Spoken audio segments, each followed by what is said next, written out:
श्री शिवाय नमस्तुभ्यम दोस्तों, स्वागत है आपका मेरे चैनल में। पंचमी, अष्टमी, एकादशी, प्रदोष, शिवरात्रि, अमावस्या, पूर्णिमा, इस दिन ये 7 दिवस आपको बताए थे और कहा गया था कि 5-5 दिए लगाना शाम के समय पर।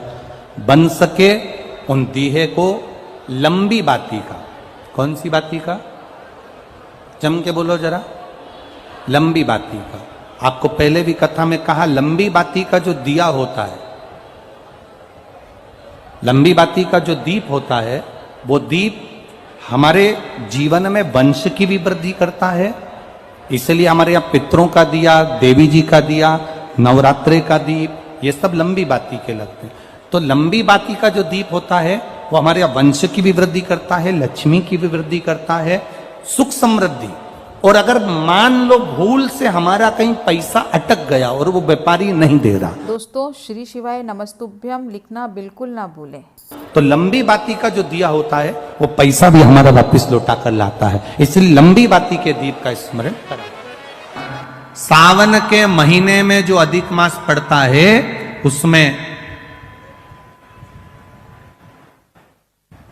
7 जगह अर्थात 7 तिथियां ऐसी हैं जिस दिन 5 दीप का वर्णन किया गया है हमारे शास्त्रों में। अब बहुत सावधानी से सुनिएगा।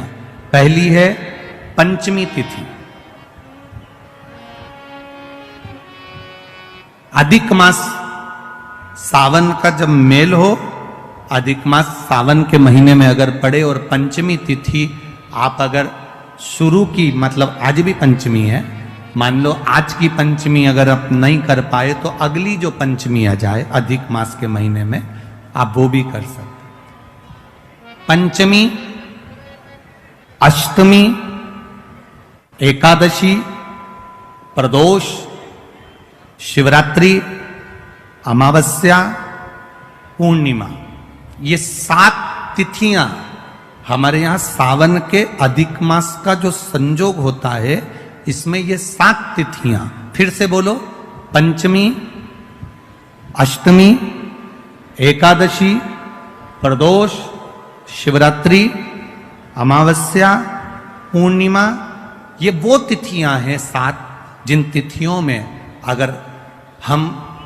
5 दीप घृत के, घी के 5 दिए अगर अपने दरवाजे के बाहर केवल भगवान की भक्ति के लिए, शिव तत्व की प्राप्ति के लिए, वैसे तो दीप लगाना चाहिए, तुलसी के क्यारे के पास लगा दो, मंदिर में लगा दो, या शिवालय पर लगा दो, या देवालय पर लगा दो। और इस कीचड़ पानी में अगर कहीं ना जा पाओ, अगर पानी वानी बरस रहा है, जगह जगह बहुत पानी है, भले इधर क्षेत्र में इतना ना दिख रहा हो पर अन्य क्षेत्रों में बहुत पानी है, तो कोई ना जा पाए तो भगवान का स्मरण कर कर उन दीप को भगवान के सामने प्रज्वलित कर कर 5 दिए इन तिथियों में, पंचमी, अष्टमी, एकादशी, प्रदोष, शिवरात्रि, अमावस्या और पूर्णिमा, जो सावन के महीने में अधिक मास पड़ता है, उसमें ये 7 तिथियों पर जो 5 दीप भगवान के सामने प्रज्वलित कर कर अपने दरवाजे के पास में बाहर की ओर रख देता है, उसके घर में कभी रोग, बीमारी और लक्ष्मी की कोई कमती नहीं होती, उसका जीवन सार्थक हो जाता है। पर सावन के महीने में अधिक मास के संजोग पर यह होता है। बाकी के समय पर अधिक मास कोई से भी अगर महीने में आ गया, आषाढ़ का आ गया, या कोई महीने में कार्तिक का आ गया अधिक मास, या कोई अन्य महीने में आ गया, तो उसका प्रमाण नहीं है महाराज। सावन के महीने में अगर अधिक मास पड़ रहा है तो ये 5 तिथियां।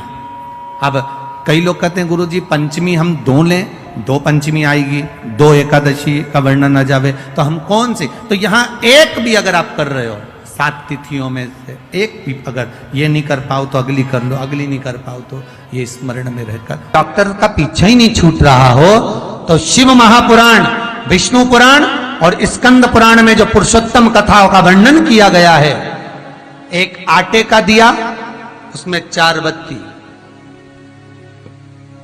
आटे के दिए में 4 बत्ती रखें, तिल्ली का तेल डाल लें, थोड़ा सा उसमें सरसों का तेल डाल लें। महाराज घर के बाहर अर्थात घर के अंदर के बाहर जो चौखट होती, चौखट से थोड़ा सा बाहर, बिल्कुल चौखट पे नहीं बैठना, थोड़ा सा बाहर। नवमी तिथि के दिन शाम के 6 से 6:30 के बीच में 21 बार जो व्यक्ति बीमार रहता है उसके सिर से नीचे की ओर श्री नरसिंह भगवान का स्मरण कर कर, जिस अधिक मास में जिस तिथि को उतारा कर रहे हो उस तिथि का नाम लेकर, उस अश्विन अधिक मास का नाम लेकर, जो व्यक्ति का उतारा कर रहे हो उसका नाम और गोत्र लेकर 21 बार जो उतार कर उस दिए को घर के ही चौखट पर रख देता है, उस व्यक्ति की बीमारी छूट जाती है महाराज। वो रोगीला नहीं रहता, रोग से ग्रस्त नहीं रहता, दवाई गोली उसकी छूटती है। कभी ये डॉक्टर को दिखा लो, कभी वो डॉक्टर को दिखा लो, कभी यहां दिखाओ, कभी वहां दिखाओ, उससे छुटकारा मिलता है। कर का संवाद कर रहा, शिव तत्व कर रहा, 3 जगह पर नारी को पवित्रता का भाव वर्णित कर दिया। अब जितनी माताएं बैठी हैं वो भी मुख से बोलेंगे। पहला स्थान कौन सा बताया?